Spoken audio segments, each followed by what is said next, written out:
Hi viewers, if you are watching my channel Sudha Taking Biology for the first time, please subscribe and press the bell icon so that you will get notifications further. And if you like my videos, please like it and share it so that it will be useful for many students at present during this lockdown. And for today's session, I would like to discuss about regulation of kidney function. So in the previous class, we have been discussed about the urine formation as well as counter current mechanism process. So how the concentrated urine is being produced. And now here, in all the sessions we have been discussed how to eliminate the nitrogenous waste, that is by excretion process. So along with excretion, even osmoregulation is also very important. So that is along with excretion, osmoregulation. So what is this osmoregulation? Maintenance of body fluids in our body. So along with excretion, osmoregulation is important to maintain homeostasis. Okay. So excretion plus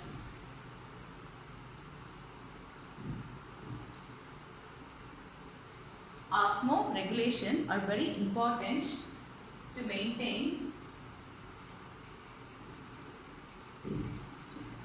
homeostasis in our body. So what is homeostasis? So usually the warm-blooded animals which maintain this homeostasis, that is birds as well as mammals which are warm-blooded. So these can maintain constant internal environment whatever the external climatic conditions be. So they can maintain constant internal environment. So that is nothing but homeostasis. So excretion as well as osmoregulation is very important to maintain homeostasis in our body. So now, along with water, even salt maintenance, everything is important, which is under the control of again hormones. Now let us see. So the regulation of kidney function, it is mainly under the it is regulated by the hormonal action of hypothalamus as well as juxtaglomerular apparatus, and even to some extent the heart also will help in maintaining the regulation of kidney function. So now let us see. So the hypothalamus action on the osmoregulation process. So how this kidney regulation can be done? So that is with the help of hypothalamic hormones. So now when there is excess loss of fluids in our body, so when there is excess loss of fluids from our body, it leads to diuretic condition, which we even say it as diuresis. Okay, so that is diuresis when there is excess loss of fluids in our body. Okay, so that is loss of fluids in our body in the form of dilute urine, we can say. Okay, so that is called as loss of fluids, that is diuresis condition. And during that situation, the osmoreceptors get activated and they stimulate the hypothalamus region of the brain. So which stimulates the hypothalamus in order to release antidiuretic hormone via neurohypophysis, which is also called as posterior lobe of pituitary gland. So this is anterior lobe of pituitary gland and this will be posterior lobe of pituitary gland, where the neuron endings are directly reaching up to the posterior lobe of pituitary gland. So we call it as neurohypophysis. So ADH is directly released into this, so secreted in hypothalamus, and they are stored here for a little time, and this will be further utilized when it is required. So now it stimulates the hypothalamus to release the ADH via, that is through posterior lobe of pituitary gland, that is neurohypophysis.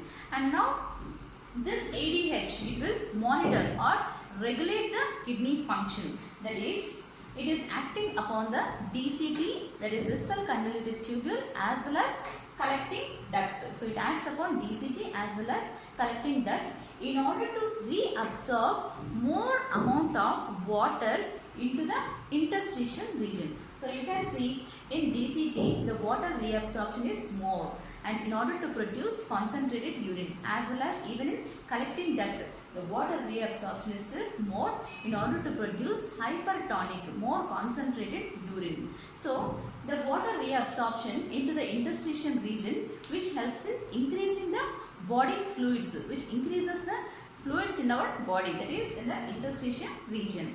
all the fluids will be increased by water reabsorption process. So this occurs when the osmoreceptors stimulate the hypothalamus, that is during the loss of excess of fluids in our body to prevent the diuretic condition. So that is why we call this ADH hormone as anti-diuretic hormone. Okay. So ADH is anti-diuretic hormone, which is also called as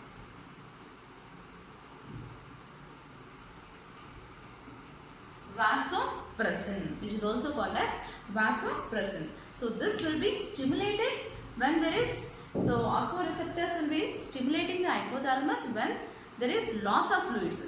But if there is excess of fluids in our body, now the osmoreceptors will not be activated and it will not stimulate the hypothalamus and no production of anti-diuretic hormone. Okay, so it will suppress during that situations when there is excess of fluids in our body. And now if there is failure in the production of this anti-diuretic hormone, that is if there is failure in the functioning of osmoreceptors. So if osmoreceptors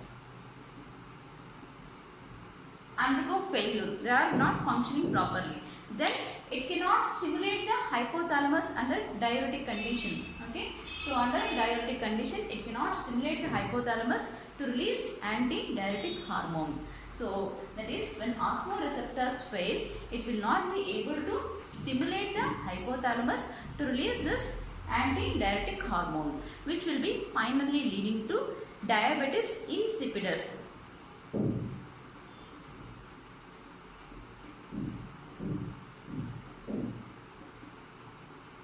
Okay, so diabetes means overflow.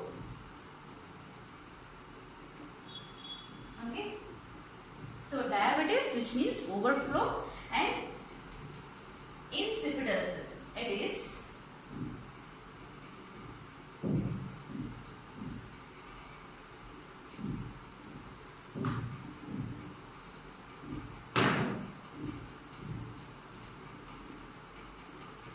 tasteless.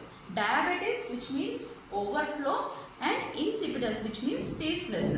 So during this condition, diabetes insipidus, as there is the loss of fluids will be more in the form of dilute urine. So urine will be mainly in the form of dilute urine, as because excess of fluids will be moving out in the form of dilute urine. So that is during diabetes insipidus, which may even lead to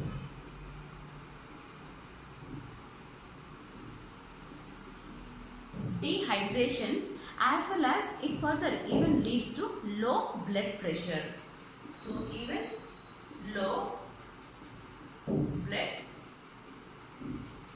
pressure can be seen. So if there is no functioning or if there is failure of osmoreceptors, then ADH will not be released, and as ADH is not released, it will not be able to maintain this diuretic condition, which leads to a loss of excess of fluids in the form of dilute urine. So that is diabetes insipidus. Diabetes means overflow and insipidus means tasteless. And during this condition, the person feels more thirsty. So thirsty. We feel more thirsty during this condition, and this will be usually passing more amount, this individual will be passing more amount of dilute urine, not concentrated urine. So excess loss of fluids will be taken place, which lead to dehydration. So dehydration is very dangerous factor, which may even sometimes lead to death. Okay, and it also causes low blood pressure. If at all anti-diuretic osmoreceptors are functioning and anti-diuretic hormone is being released, then it constricts the blood vessels. That is why we even call anti-diuretic hormone as vasoconstrictor. Okay, so this anti-diuretic hormone as vasoconstrictor. That means it constricts the blood vessels, makes the blood vessels narrow. So it makes the blood vessels narrow and increases the volume of the blood as well as increases the blood pressure. So that is by anti-diuretic hormone. So this increases blood pressure as well as increases the volume of blood. Okay, so vasoconstrictor means it constricts or makes the blood vessels narrow. So blood vessels will be constricted, that is making of the blood vessels narrow. So as this will be, if this antidiuretic hormone is present, it acts as a vasoconstrictor and it increases the blood pressure as well as increases the volume of the blood. But during that situation there will not be low blood pressure. So this is the work of antidiuretic hormone, which usually acts upon under facultative functioning. It is facultative functioning in the DCT as well as collecting duct. So when we have been discussed the work of this, the functioning of DCT as well as even collecting duct. So they are under hormonal action, they are under the control of hormones. So when these are regulated only under the control of hormones, that is why we call this kind of reabsorption in DCT as well as in collecting duct, it is facultative reabsorption or conditional reabsorption, which is under the control of this hypothalamic hormones. So such kind of reabsorption, it is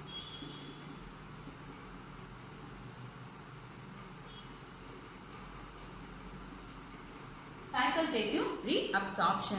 So this will be working only when it is required. So that is why we call it as conditional reabsorption or facultative reabsorption under the control of hormones, in order to increase the body fluids in our body, which maintains osmoregulation in our body, that is by hypothalamic hormone ADH or vasopressin.